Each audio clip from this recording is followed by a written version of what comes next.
episode 5. For those of you wondering, I'll be watching it from Funimation's website, and I will be starting my reaction in 1, 0, go. Aniplex. I wonder if the person who did the Aniplex voice gets commissions, because that man or woman has a beautiful voice.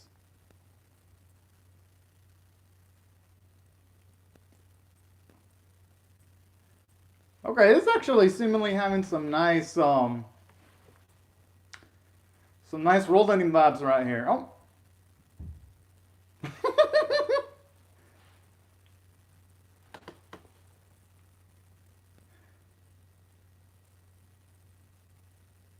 Okay. Actually, like when it comes to all the villains in the series, they focus on different things.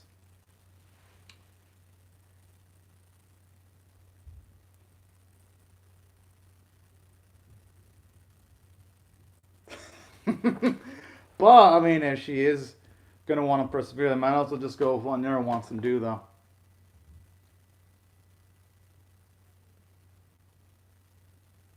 Oh.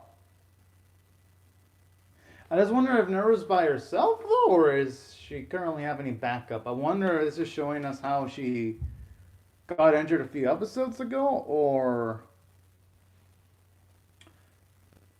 is this actually currently occurring in the present right now?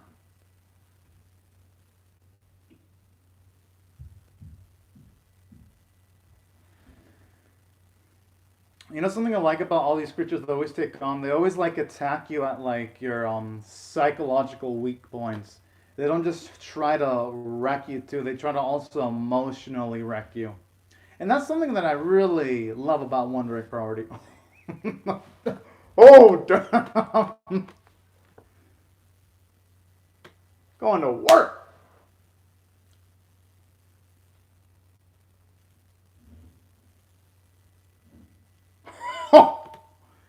Hey, you know, it's about time we get to see her do some cool feats.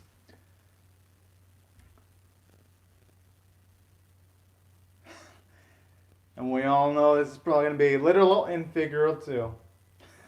Yes! And you know, about dang time she gets a win on screen too.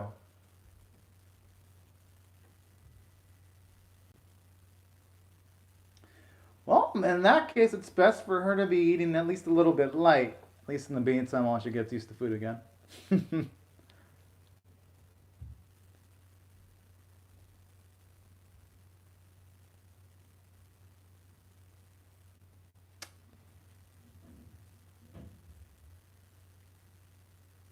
Hmm. And you know, if it actually focuses on her this week, that would actually be pretty dang boss.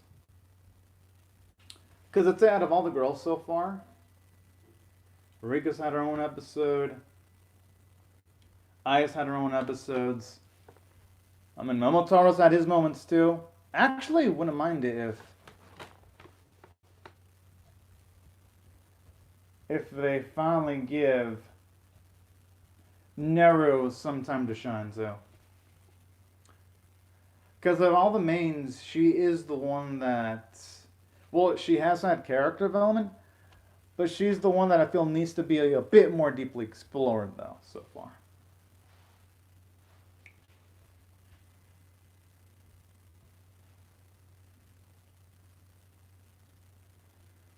Let's see. Am I imagining shit? But it looks like some of the girls in the background look like some of the people they've been protecting.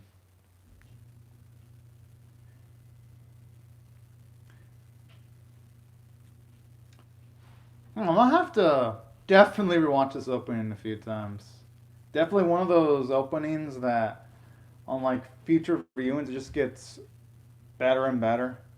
Because you start picking up on things that you missed. Well, at least for me, I pick up on more things than I missed at first.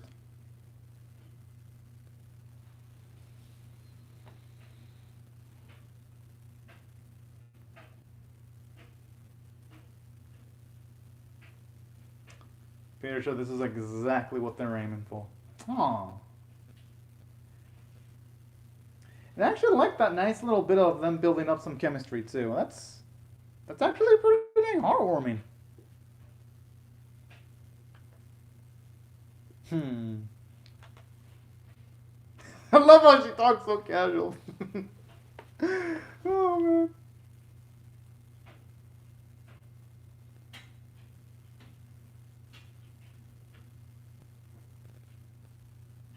Jeez.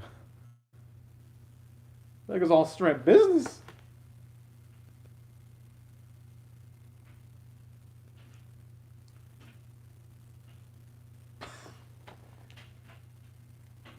I mean, hey, she may be shameless, but damn. That type of honesty is also what makes her likable too, though. That's the thing.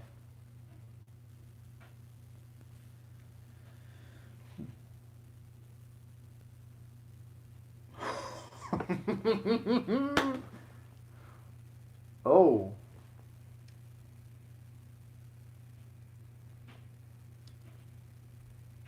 And this could actually transition a bit more into showing us a bit of Ice passive coat though too, now that all the girls are together.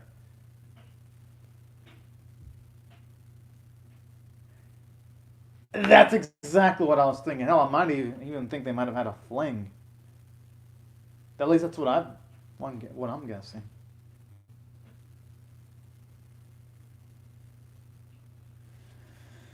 The thing about this is though, people might have like outside appearances,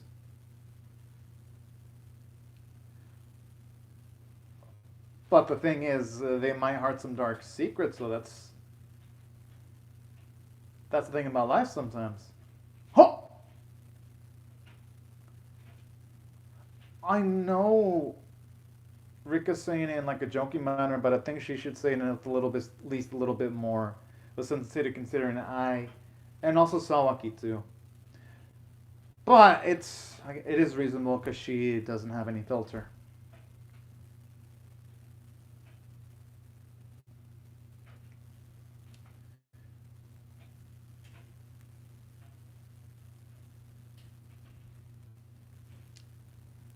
Mmm.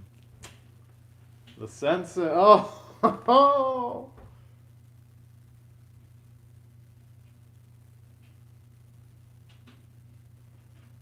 Yeah, I wonder if there's anything going on there. I wouldn't be surprised if there is.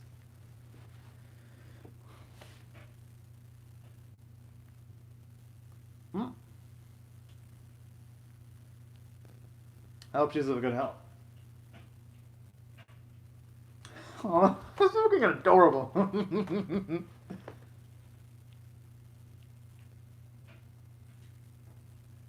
That's a good point. Plus, I don't think she'd be much inclined to believe in her either. Yeah, it'd be kind of tough to believe anyone else. And I like how here they actually give us a rationale as to why they're not gonna mention the battles they deal with.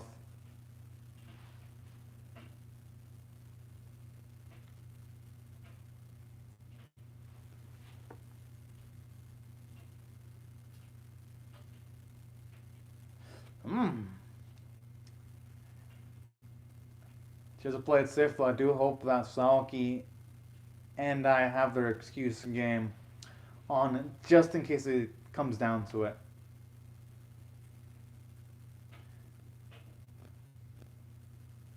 Because that's the best way of keeping secrets and arising suspicion, just being in sync with each and every party involved.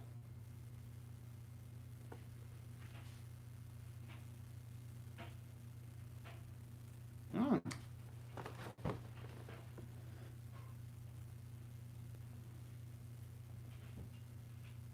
And I actually like how they're giving Mr. Saoki a bit of characterization. At least now we learn he had some interesting goals of making a living off of painting. Even though yes, that's a small bit. That small bit at least makes him more than just a simple decoration character. And I love how this series, even in Dolly, doesn't seem super high stakes. Still has important bits and chunks in it.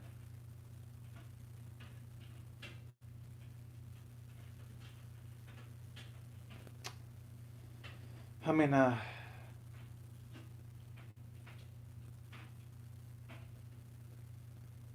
That could be the case. It could be self-esteem breaking for some people. It looks like she's about to give. Yo, I actually love nervous resistance. You got her.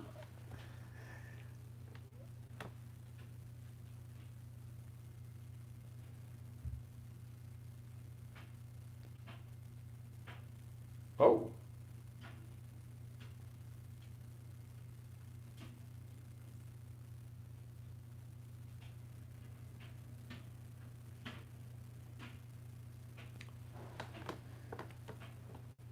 Talk about extreme supreme confidence right there, should I say cockiness.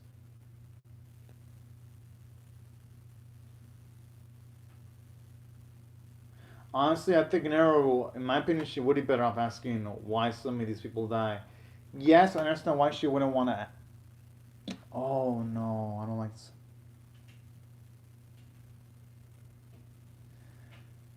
Oh Lord. Going by those implications, then.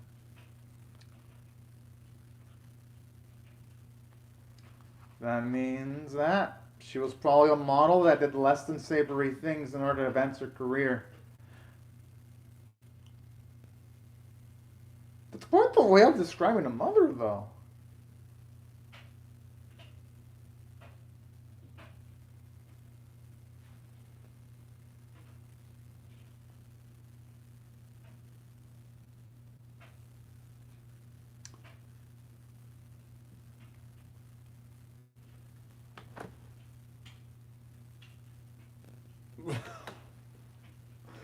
Oh, man.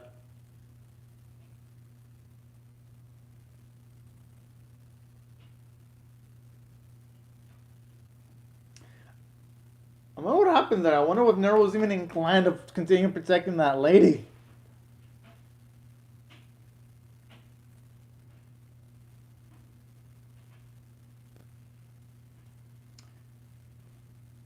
Hey, it's spreading. I was starting to pick up some of those traits from Rika. That's what I call character building, because once you start spending time with someone, you start picking up at least some of their mannerisms, or at least some of their phrases.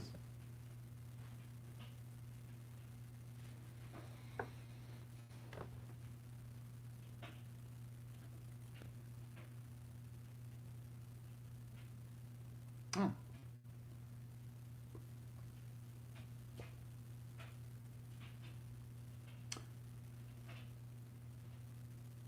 Dang. They shouldn't be so restrictive.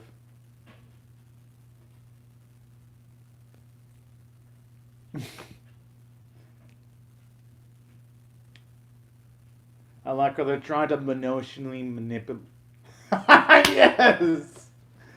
I like how they try to emotion and manipulate the people behind this. That's fucking cute.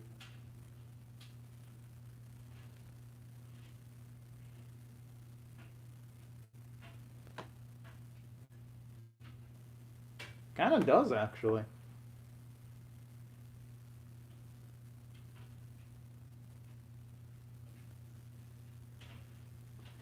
Yeah, pictures actually. Well, they're all pretty dang good pictures.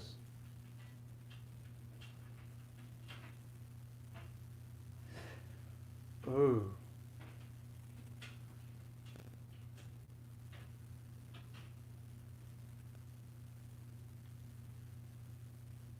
Aww.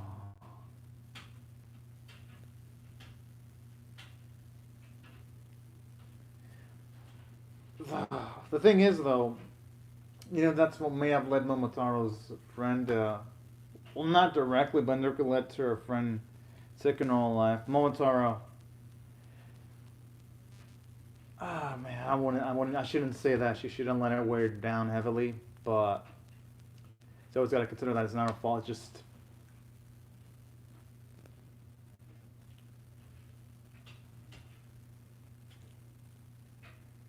Man, talk about complete.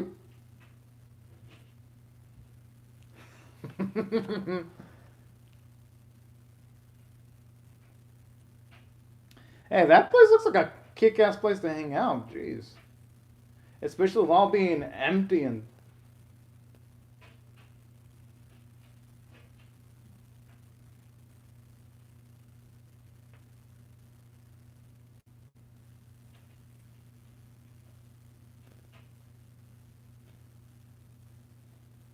I can understand both perspectives right there. I mean, if you have attention, you might as well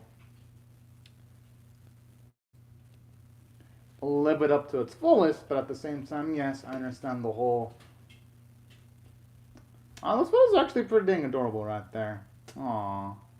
And that's what I like here. Them actually acting like friends, because in too many series, they throw on the word Tomodachi without actually having the friends do anything together. So, even though, yes, this episode wasn't super action packed, I'd say chemistry building is much more important. Any day of the week.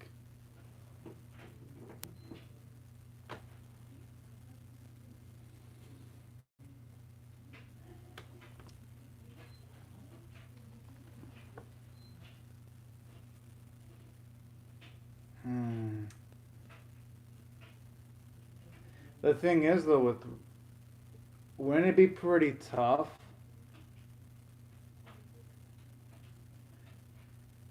to like give up parts ways in, though, especially with the amount of time they gave up?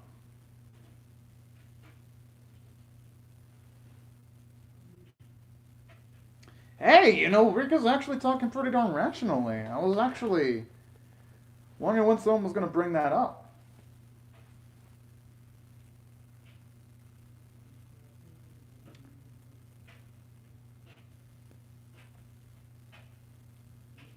Hmm.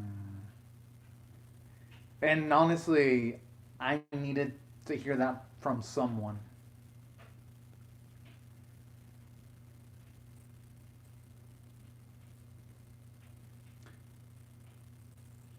Yeah, exactly. Not just that, too. Not only will the mother be sad,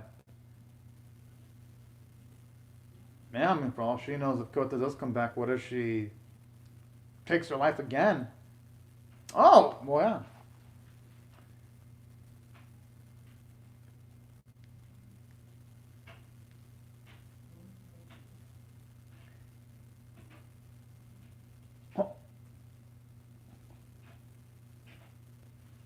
And this really shows you how much Rika's grown because she's grown to love all the other girls where she doesn't want to see them potentially lose their lives. So honestly, Rika is coming from a good place. I'm not going to blame her for what she said. Oh.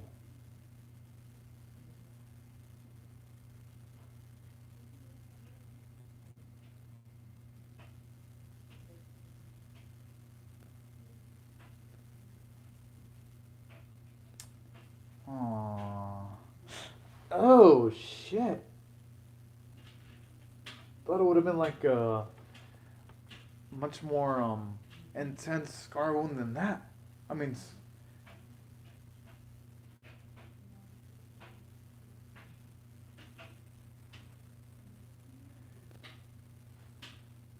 wow.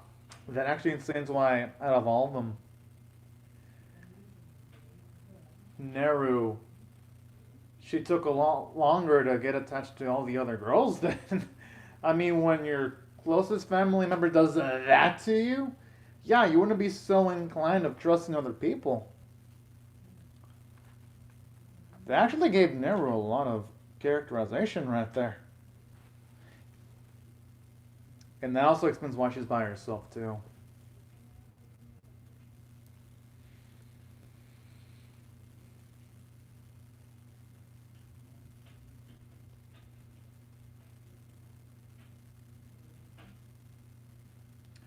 Scary part about this is who knows if she's gonna straight up just quit fighting at this, or who.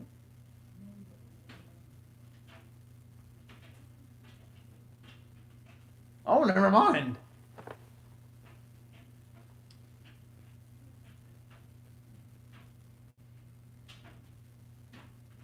I like how that thing just went down to all psychopath style.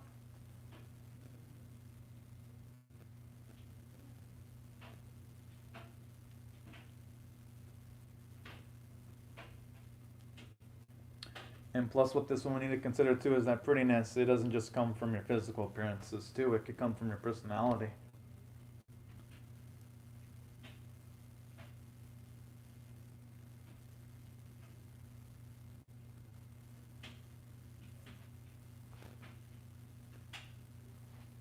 But honestly, though,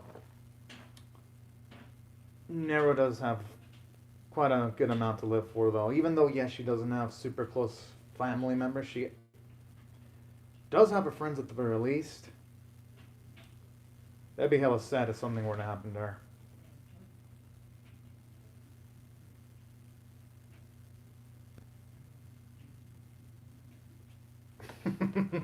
Aww.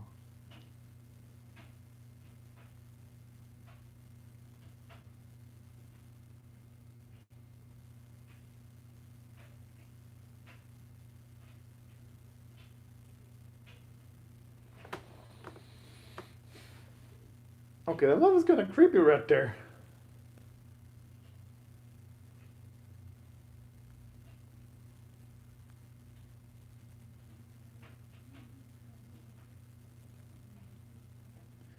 But honestly, though, even if it would be better for I to not consider pursuing saving the life of Koto, I have a feeling that curiosity's probably going to incline her.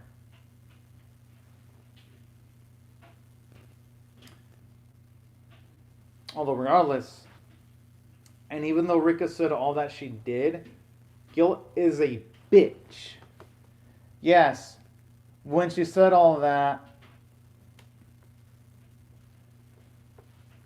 regarding like the high risks factor and all that kind of stuff, there is just given the fact that even though she says that at the moment, what to say in a rainy day when she's by herself, she isn't thinking or she isn't dreaming about the fan that killed herself and she isn't inclined to save him. That's the thing because, especially youth, emotions can be really dang fickle. But regardless, though, this episode was fantastic. I'm gonna rate it 8.5 out of 10 because, at the very least, now we get Rika acting as a devil's advocate, and I like that. Shows you that the series is pretty darn gutsy. That the characters they're not gonna do things just for the sake of doing things. They're actually gonna question the things they're doing, and I like that. Because in animes, too many I see characters do things without even thinking about the deeper consequences about what they're doing. Oh, punch drunk dead. Quite the title right there. Kind of reminds me of boxing for some reason. And something else I like from the story standpoint too, even though yes, the action wasn't as engaging as some of the previous episodes, I don't think it needed to be engaging because, for one, actually see them all the characters take photos, hang out, actually discuss a few things about their lives with each other. I think that's more enriching because, for one, yes, we already know quite a lot when it comes to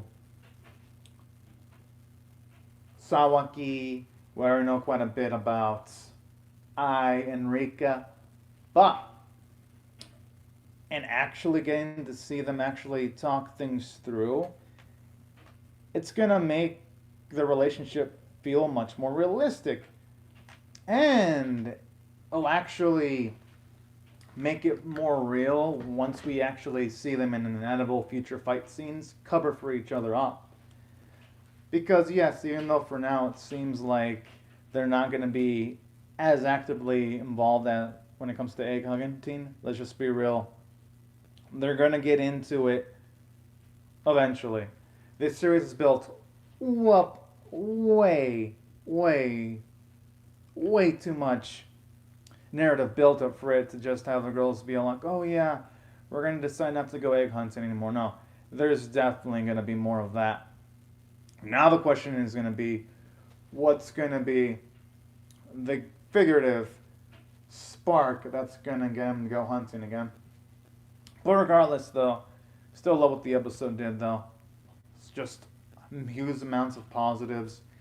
And it didn't feel like a single moment was wasted. And even the action beats in this episode, Even though they weren't as detailed as previous episodes, it still looked great. It was still entertaining. Even though, yes, it didn't feel as tense, I didn't think it needed to be because, for one, even though it wasn't as extravagant as the previous fight scenes, at least it gave Nero a cool physical feat. And it actually puts a win in her resume because last I checked before this episode, she pretty much got beat up off screen. So when her actually getting a win on screen, it actually makes her battle resume much more respectable because Ryan and Rico, they've already built up some epic wins in the series when it comes to combat sequences. And that's why I felt this episode covered its bases because it had a lot of ground to cover.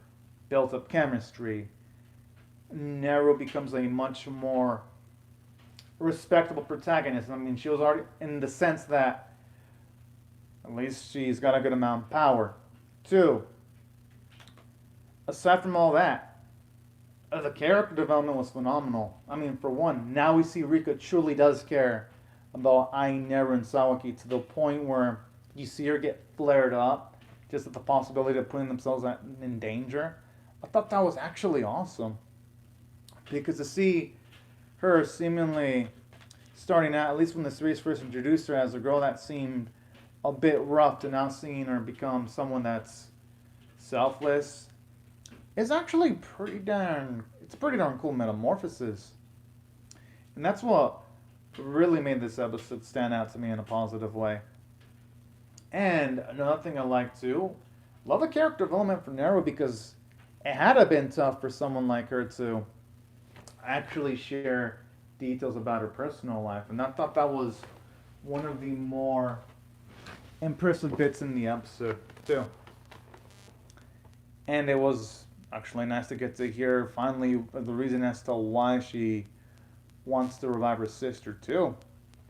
So all in all, this episode did a lot from a character standpoint. Hell, it even set up potentially Mr. Sawaki as an interesting character, considering he comes to visit the mother of Ai, then we don't even know what went down between him and Kozo. So it feels like it's aside from it being captivating from the script standpoint, I feel like it also builds up some nice, fiery, dicey plot points for future episodes.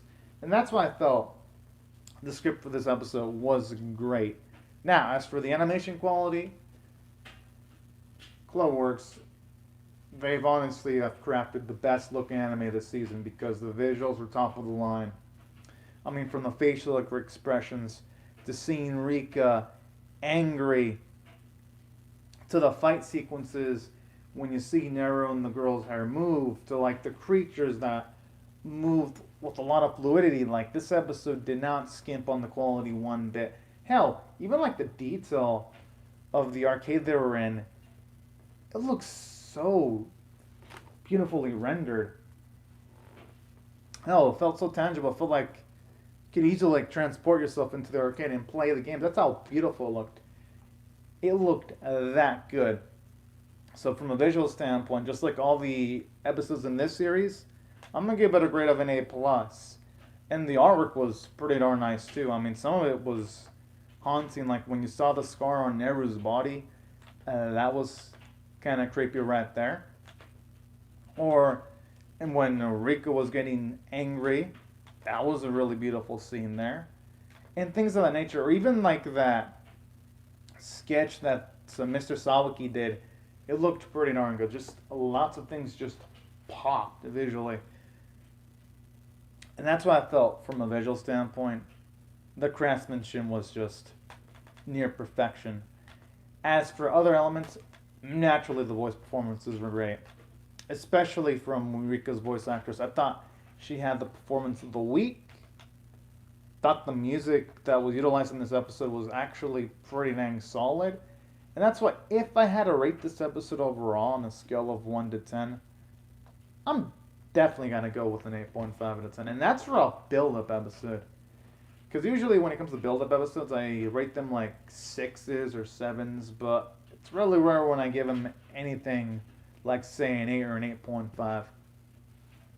But anyways, y'all, these are my thoughts on Wonder Egg Priority episode number 5. I would love to hear your thoughts on how I feel about my reaction or the episode itself in the comment section below. Hope y'all rate the video, share it, comment, subscribe, and I'll see y'all later if you come back for more, because I'm definitely going to be reacting to episode 6 when that releases. But anyways, y'all, thank y'all so much for watching, and have a fantastic day, everyone. Bye-bye.